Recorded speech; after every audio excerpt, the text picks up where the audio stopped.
देशातील हिंदूंना धमकावलं जात आहे असं धीरेंद्र शास्त्री म्हणतात। मध्य प्रदेश महाराष्ट्रातून देखील हिंदू पळून जातील असं देखील त्यांनी भाकीत व्यक्त केलंय।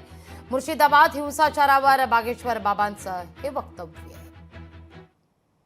हिंदू पलायन कर रहा है और इस प्रकार अगर भागता रहेगा तो वो दिन दूर नहीं है जब मध्य प्रदेश से भी हिंदू भागेगा, महाराष्ट्र से भी हिंदू भागेगा, गुजरात से भी हिंदू भागेगा।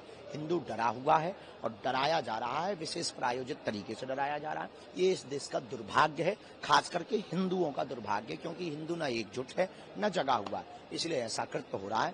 पर जल्दी ही इस पर रोक लगेगी, हमें भरोसा है। आमचे गुरुजी ज्या पद्धतीने काम करत आहे आणि हिंदू राष्ट्र म्हणून जे त्यांचा प्रण आहे आणि त्या प्रणासोबत आमचे सारखे जे भक्त आहे, ज्यांना वाटते की आमचा राष्ट्र हा हिंदू राष्ट्र झाला पाहिजे आणि त्याकरिता त्यांच्या सोबत आमचे सारखे किती लाखो लोक, किती लाखो युवक आणि नेत्यांमधूनही सुद्धा आणि राजकीय क्षेत्रामधूनही सुद्धा आमचे सारखे बरेचसे लोक त्यांच्या पाठीशी उभे आहे आणि एवढंच सांगायला आणि त्यांचा आशीर्वाद घ्यायला आले की या लढाईमध्ये आम्ही सुद्धा तुमच्या सोबत आहे।